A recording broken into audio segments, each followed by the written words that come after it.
What's up, everybody? Hey, you know what? I thought that finally, after all this time, I would just start streaming the podcast live on YouTube. I mean, it makes a hell of a lot more sense to actually just stream the podcast live on YouTube as instead of like recording it and then uploading it to YouTube download. It doesn't make any sense. So now if you're listening to this, that means that you can also watch the podcast as it happens live, usually around 9 a.m. on Tuesday Central Time. And you can watch it online. You can check out the THC the Hardcore Closer podcast now live on YouTube. So what's up, everybody? I'm excited that you're here. We're in episode number 45. You know what? In case you don't know and never heard of me before, this is your first time coming to the show, I'm Ryan Stewman. I'm the founder and CEO of hardcorecloser.com. And I created this podcast as a way to give back. It's my way to help the sales community because look, I have this goal. And the goal is to be able to reach 300 million people this year and help them by, the content that I'm giving in podcasts, the blog posts that I write, the material that I circulate, the syndication that I have, the videos that I make. I'm trying my best to change as many lives as possible. At this point, it's nice, the money's great and everything else, but I'm really focused on helping people change their life because just like my old neighbor Zig Ziglar used to always say, if you help enough people get what they want, you will get what you want. Well, it's weird because I just want to help people. So there you have it. Welcome to episode number 45, the THC podcast. Look, I'm glad that you're here. If you're a first timer, I need your help. I need you to go over to iTunes, wherever you're watching this, just go over to iTunes and sign up. And make sure you have an account and all that stuff. And then go ahead and leave a review on the THC podcast. So go over there, subscribe to the THC podcast. Just leave a quick review. You can do it from your phone. You can do it from a desktop. Here's the thing. iTunes is one of the biggest podcast, like iTunes and Stitcher, huge podcast circulations. And the more reviews that we get on iTunes, the more it will be on the front page of iTunes. Like when you open it up, you're looking at hot trending podcasts. That's what we're trying to be. We're not trying to do that for like an egotistical thing or just some cool, man, we're on the front page. We're doing this so that we can reach 300 million people. And you think, well, who's we? I always do this damn show alone. Trust me, there's other people in the room. You probably see them moving around here. This is how we roll, damn it. But if it's your first time here, we're glad that you're here. There's no obligation to ever come back. My goal is for you to like the content enough today to where you want to listen to every other episode. And at this point, there's at least 44, depending on when you're listening to this. There's at least 44 other episodes out there for you to catch. Once you're done with this show and you enjoy it, head your ass over to iTunes and leave me a review. You know what I'm saying? You know what I'm saying? So review like we got right here, Chris Brown, King of Propane. I love that shit, man. Hey, wait, didn't we have this review last week on the same dude? No? Where you at, Robert? The same guy from last week, man. You're supposed to be switching out the damn reviews, man. See, this is the kind of shenanigans that goes on. You can't fuck this up live. We're just going to, hey, you know what, Chris Brown, King of Propane, kudos to you, man. You getting shout out 2 damn weeks in a row. You can thank Robert. Maybe you guys got some kind of affiliate deal going on. What kind of propane y'all selling them? Bobby, load the truck. We've got to make a propane run. Y'all seen King of the Hill? Isn't that what he does? He sells propane and shit, right? Anyway, he says the same thing he said last week, man. He still stands behind it. He still believes in it. You can mute yourself back out, Robert. It says he's the King of Propane, 0 BS inspiration, 5 stars. This was on May 4th, 2016. He says Ryan's a leader when it comes down to motivation. He doesn't water down the message, and he delivers the good stuff. Man, I roll the good stuff too, just for the record. All right, let's jump into the episode. Today we're going to talk about 7 because, you got to have an odd number list. That's how things work. You have to have an odd number in a list of things. If you have not been to BuzzFeed, you wouldn't know this, but that's exactly how the interwebs work these days. But 7 signs that you shouldn't work in sales. It's going to be funny, right? We're going to have a little bit of comedy, so things are going to get a little. We got to loosen up a little bit. Let me grab my green juice here. Because you got to be healthy. Got to be healthy. So we're going to do 7 signs you shouldn't work in sales. Here's what happens, right? Dude's waiting tables. He's working behind a bar. Chick's waiting tables. She's working behind a bar. Somebody comes in. They work in the fucking HR department of some big corporation. And they're like, oh, you're so nice and you're so great. You should go get a job in sales. You should come work in our sales department. Then they pull a favor with the CEO or whatever the hiring person is.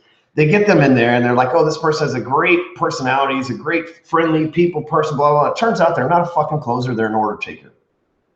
You know what I'm saying? Like, it happens every day. Somebody thinks they do good in sales, but look, being influential and being able to close somebody, being able to have a conversation with somebody and professionally change their mind and professionally demonstrate your authority and expertise and everything else, that's not for somebody who's a goddamn order taker. Let's just be real here. When you're a waiter or a waitress, and you're working somewhere, you work behind the bar, oftentimes people say, man, you do great in sales, you do great in sales. But here's the thing, like, you don't have to sell alcohol. Like, when I walk into a bar, I know that I'm fucking spending money on alcohol, right? When I walk into a restaurant, I know that I'm spending money on a meal. And it's not that you couldn't sold me dessert. If I was hungry enough, I would order dessert, but I'm full from the main entree. Ain't got that much room going on down here, so I can't do it, right? But you don't have to sell anything. And even when they offer you a variety, they say the fish is great today or whatever the fuck, that's still not selling. That's still saying, hey, well, here's another order I can take from you. And so a lot of people get into sales that they shouldn't. And so today I'm going to talk about 7 signs that shouldn't work in sales. Number 1 is if you think a lot, right? Especially now, there's a little bit of an edge to this one these days. I originally wrote a blog post about this a few years back, and there's a little bit more of an edge to this as technology has evolved. But if you're a person that can't come up with a quick reply, if you're not a quick-witted, if you're not a fast thinker, or someone who's like light on your feet, not light in the loafers, light on your feet, right? If you're not somebody who can like spit out a quick comeback and handle an objection, sales probably isn't for you. Now, here's the thing though. There's a chick in the Sales Talk with Sales Pro group, Ariel Elizabeth, I think is her name. Roger, one of our tribe clients, mentioned her yesterday. She's got this modern close thing down. She's on WhatsApp, she's on Snapchat, she's on Instagram. She's always taking snapshots of the people that she's closed in the closings that she used by text. I think it's really, really fucking cool, honestly. I probably should do that with my messenger more, but I think then people would be afraid to message me because they'd be scared they're going to wind up being an example. So I'm just going to leave that alone, everybody. Leave that to Ariel. She seems to be doing a good job. I hope I'm saying her name right. But anyway, so here's the thing. Like nowadays, you can be a little bit slower witted and still be good at sales. You can be a little bit more methodical because we're selling through podcasts. We're selling through videos. We're selling through text like Ariel, which brought that up. We're selling through email like Ben Settle. So you don't have to be like the master objection handler. However, if you're going to go work at a car dealership, if you're going to run the phones at an insurance agency, if you're going to take inbound leads for a mortgage company, you got to be quick-witted. You got to be like, if you're going to get on the phone with people and they have an objection or if they have an issue or they're having a hard time making a decision and they throw a zinger at you, right? Like a freaking question or an objection that came out of left field that you had no idea and you weren't ready for, you're going to look like a fool, right? Now, there's always that, you know what, I'm not exactly sure. I have never had that question before. I can research it, I can look it up, and I can give you an answer. How about that, right? There's always that, but how many times can you say that? If you're not quick-witted, you can't say that 3 times in a row. So if you're an overthinker, sales probably isn't for you. Sales is one of those things, it's kind of like the military in the sense of they tell you to do something and you do it.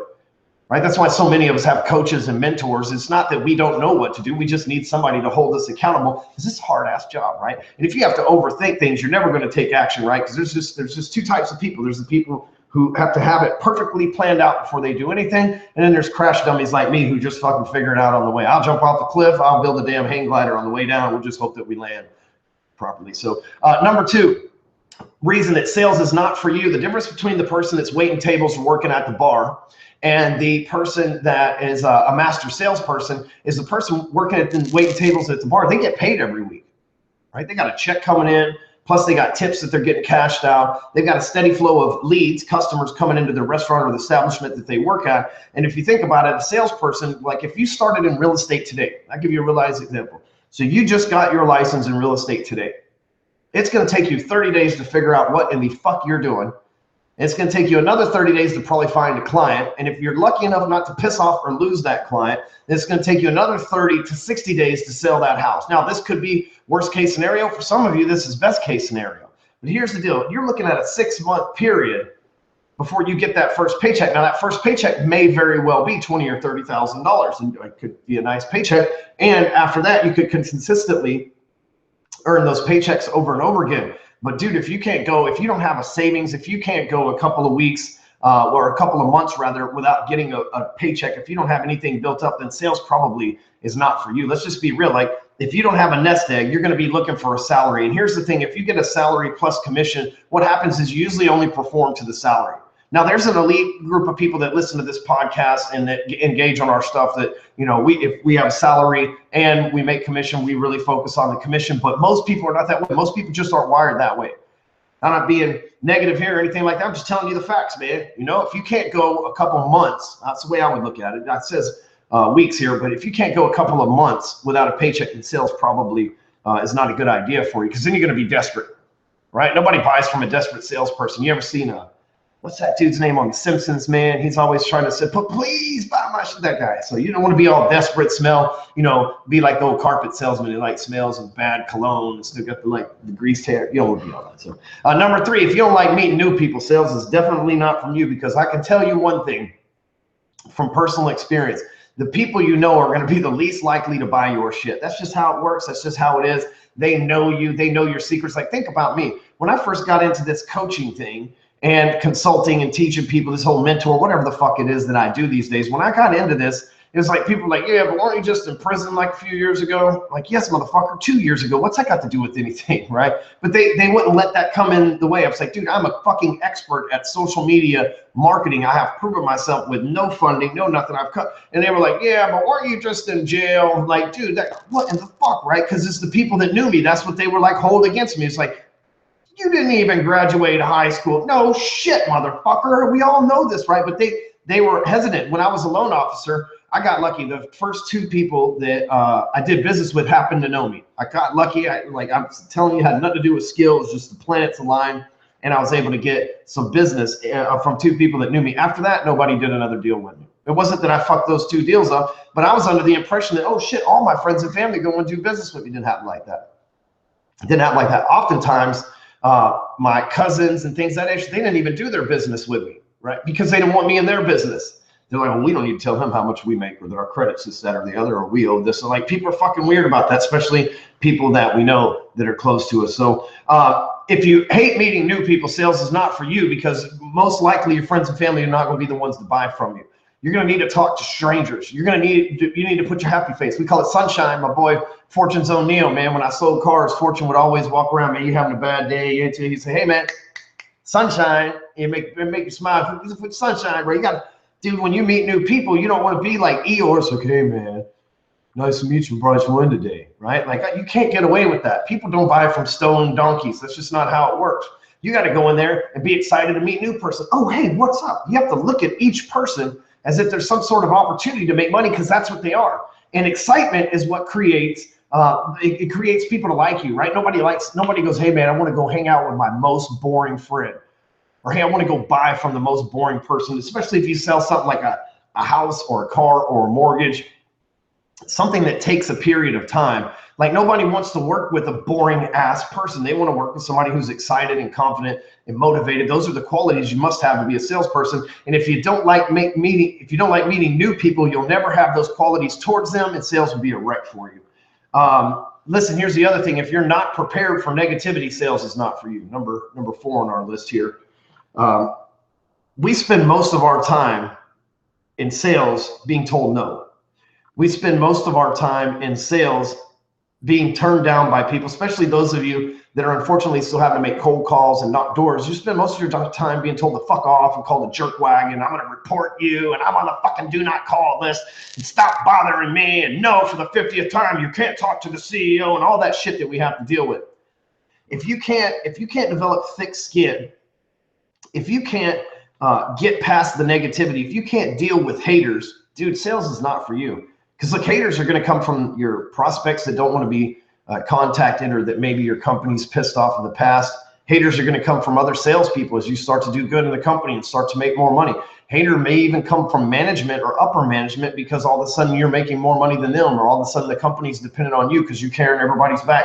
If you can't you'll never be able to make it in sales. You'll for sure never be a top producer if you don't develop thick enough skin to be able to make it through all that. I have a sleeve, on my arm here. I got all sorts of aquatic stuff. I wanted something that wasn't violent, that my kids would still think was cool, and I like surfing and stuff, so I did this whole aquatic thing. But Will, my tattoo guy, he's had to go over this. There's a reason why this is like, it's not shaded. That's absolutely colored in. The reason why is because I have thick ass skin. And my name's Ryan, so he calls me Rhino Skin. Come on in, Rhino Skin. It took him forever to work on this tattoo, man. It's like 2 years worth of work, because my skin just secretes it out. If I had a short sleeve shirt, you could see where there was red ink right here, and my skin just pushed it back out. Who the fuck pushes tattoo ink out of their skin like naturally? Me. That's who. The reason why is because I got some thick ass skin, because I've been through the negativity as a salesperson for a long time. I'm still one of the most hated on people out there, man. There are groups of people, literally groups of thousands of people who are together to talk shit about me. I know it sounds weird, and I don't think that I'm that important, but they do, right? And they've gone together and they have a whole fucking group where they talk shit about me all the time. And I'm okay with that, but I'm saying it's because I got thick skin, man. If you are not willing to deal with that, where 20,000 people may think you're a fucking jerk off or whatever the case may be, sales is probably not for you. Right? Because especially if you sell in the local market and you live in a normal size market, let's say a 20,000 person town or whatever, you're going to see everybody at the stores. You're going to see. So if you're not willing to deal with the hate as you run into people, sales is bad for you, man. It's going to come from your friends and family too. Because as you start making more money, your friends and family, they're going to get jealous. I remember when I first had my first six-figure year, and my folks, nobody in my family never made any kind of money like that. I made six figures in about a half a year, actually.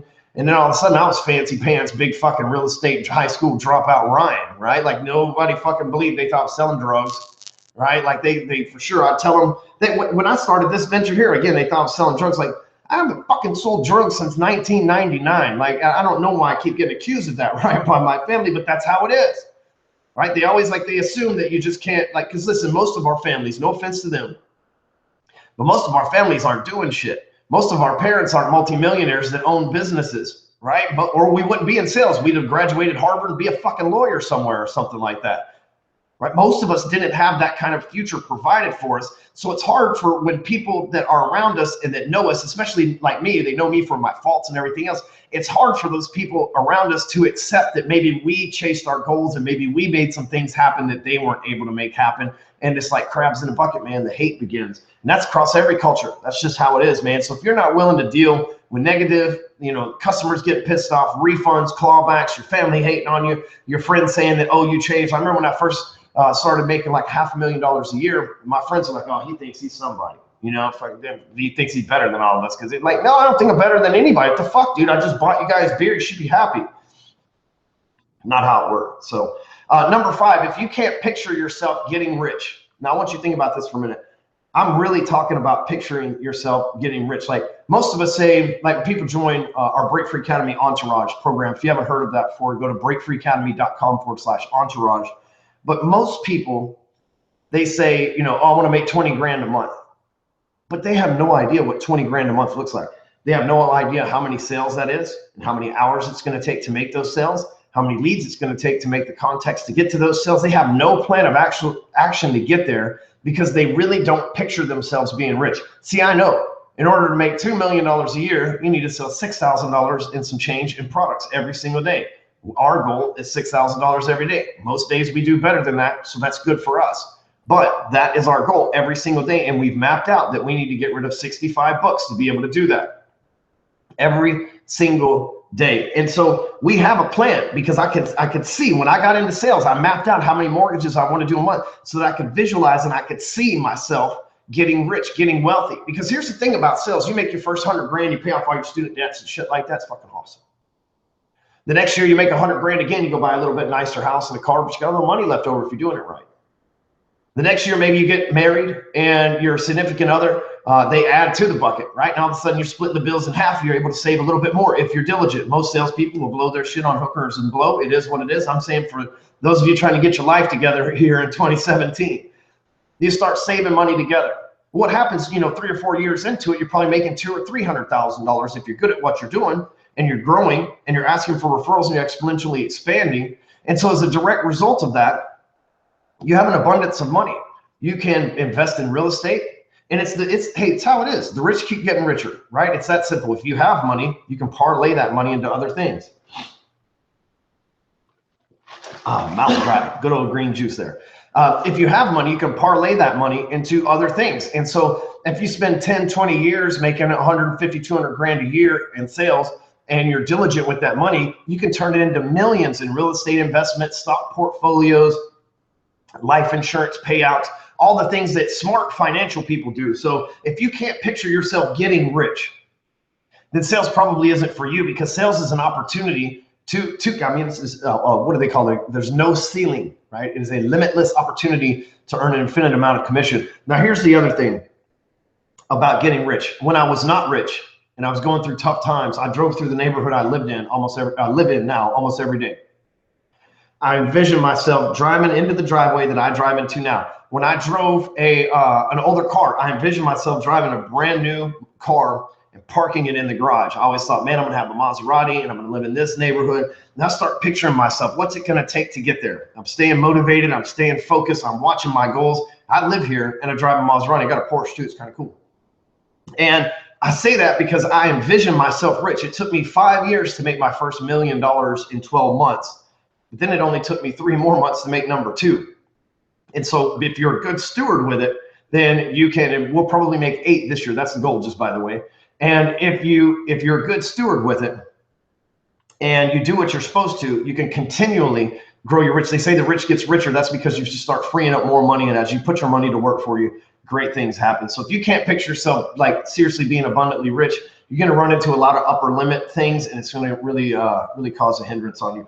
Next thing is number 6, you're not coachable. Look, man, if you can't let a sales manager or a sales trainer or take an online product or read a book or something like that to where somebody can show you the way that's already, the trail that's already been blazed, the way you can make the money, the way you can close sales, the way that they've already done it and save you from the mistakes, then sales is not for you.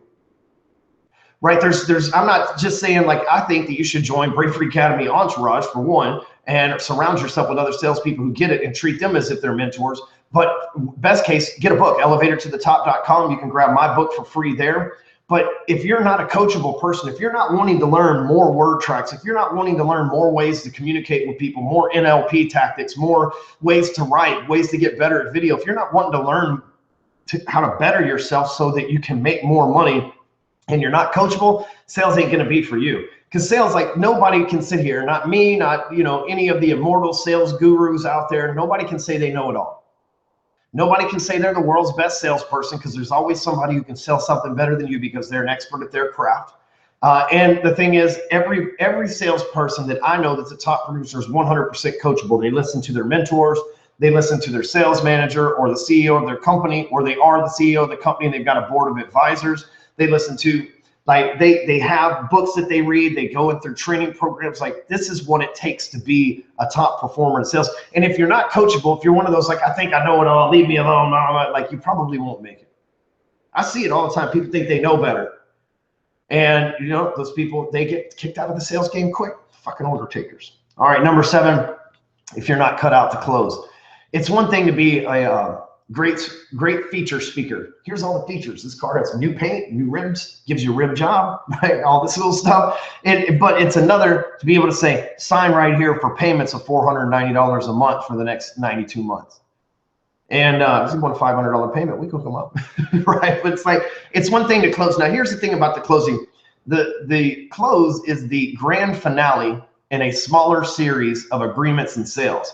So they have to agree to come and meet you in person, agree to look at what you're selling them, agree to numbers, agree that they like the terms, agree to the fact that they like the terms, the numbers, they've agreed on the car, and now they're willing to go back there and sign the paperwork. There's a process that they have to go through, and the close is when you look them in the eye and you say, here's the price, are you going to buy today? Right? That is the close. That is like this one question at the end of the entire sales process that is the actual close. Everything else is little agreements and trial sales along the way. The close is when you actually ask for the business. Here's the price. Do you want it right now? And so at that moment, the shit hits what do you call it? The rubber meets the road. I started to say the shit hits the fan, but I don't think this is a fan shit hitting time, actually. But at that point, the rubber meets the road, because somebody's got to make a decision. Well, most people that don't belong in sales, they're scared to try to convince another human being to make a decision. Getting a human being to make a decision is hard in the first place. Don't believe me? Ask your significant other what they want for dinner tonight when they're not hungry. Where would you like to go out for date night? Movie you want to go see? Right? I'm not saying Amy does that. I'm saying that we as humans, me and Pat, we were in Puerto Rico 2 weeks ago. Hey man, where you want to go have dinner? Oh no, man, what do you want? Fuck, right? Like, that's just how humans are. We are slow to make decisions. So if you're not cut out to ask somebody for the business and get them to make a decision, then man, sales is just not going to be for you. You're not going to be out for it. If you're scared to ask another human being for their card number, their cash money, a check in the mail, a lot of people get weird around money. I've come from the mortgage background, so money's not weird to me. Matter of fact, since I'm from the mortgage background, I always thinking like millions of dollars, because that's what we did in mortgages. And I didn't make millions of dollars annually or monthly, but we did millions of dollars worth of loans every single month. And so I always thinking big, and I'm used to people giving me their social security numbers and all that stuff, even in the car business and then other places in the business that I run now. So I've never had that fear, but I know a lot of people are touchy about it. And if you're touchy about money, if that's a sore subject with you, you definitely are not cut out for sales either. So here's the thing. Make sure you go over to elevatortothetop.com and get my book. I think for those of you watching on the interwebs, you get this right here. You just got to pay a few bucks for stamps. It's a good ass book. It's got a lot of words and shit in it. Elevatortothetop.com. Also, if you've already got the book, you're thinking about joining Break Free Academy Entourage, we're going to send out the newsletter. Comes out here in a couple of days. We're going to get this off in the mail to you, and then we're going to also send out the workbook. So for those of you watching on YouTube, you can see the pictures of them there. So I'll go over real quick with the recap of the 6 ways to know that sales is not cut out for you. 7 signs you shouldn't work in sales. Number 1, you think a lot, man. If you are not quick-witted and light on your feet and able to respond to objections and handle them quickly, sales is probably not for you. If you can't go a few months without a paycheck, man, it's going to be sketchy if you're in a commission only. And if you take a salary, I really believe that you're shorting yourself. Most people, that's what ends up happening anyway. Number 3, if you hate meeting new people, if you're not like friendly as a box of kittens, sales is going to be tough for you. Nobody likes to buy from somebody that's like, hey, man, you want to buy my shit, man? Right? No, it doesn't work that way. Anyway, number 4, if you're not prepared to take negativity, criticism, things of that nature, people telling you to fuck off, it's going to be tough for you too. Even when you're a waiter or waitress and you're waiting tables, usually people don't tell you to fuck off, right? They're scared you're going to spit in their food. You're not selling food here. Nobody's scared you're going to spit in it. They'll tell you to fuck off. If you can't picture yourself being rich, wealthy, I don't mean rich like you got 10 grand in your bank account. I mean wealthy as in having a real estate portfolio, having a stock portfolio, diversifying your bonds, motherfucker. You know what I'm saying? Like that kind of shit. This is a Chappelle quote from Wu-Tang Financial. Anyway, if you can't picture yourself stacking your money and getting rich, sales probably isn't for you. You'll hit a lot of upper limits. You'll end up blowing it on cocaine and shit like that instead of what you should, which is real estate portfolio and everything else. If you're not coachable, you'll never fucking make it. When you get in sales, you can't just be like a self-taught salesperson. You have to read books. You have a sales manager. You have to take the company manual. I mean, some of us, we just have to go through experience, but somebody always trains you. And if you're not coachable, that training does you no good, you won't make it in sales. And number 7, if you're scared to talk money, if you're scared to ask people for the business and actually close someone, if that makes you a little timid, shy and everything, sales ain't your lick. It ain't for you, Bob. It's just not going to happen. So those are the 7 things real quick. Again, you can go over and get my book, elevatortothetop.com. You can get paperback copies right to your house. Do me a favor. Click the, once you get the book, take a picture, send it to me at the Hardcore Closer Facebook fan page, and I'll put it in the rotation. And I won't tag you, but I'll put your name and a picture of you with the book so you can keep an eye out over there at that page too. If you want to connect with me on social media, by the way, go to clyxo.com/closer. I built that software for the sales community. Make sure you sign up for a free account while you're there. There is no excuse not to. You can put in your email signature on your website, share it on Facebook, share it on LinkedIn. It's completely free. I don't even email on the back end of that thing. It's just like, hey, it's for you guys. That's how awesome it is. So if this is your first time and you enjoyed the episode today, I'm glad that you're here. Make sure you share it with somebody you know. If you've been here before and you have not left me a room, get your ass over to iTunes and write me a review, please. I need your help. And with that being said, that's the end of this episode, everybody. Thank you.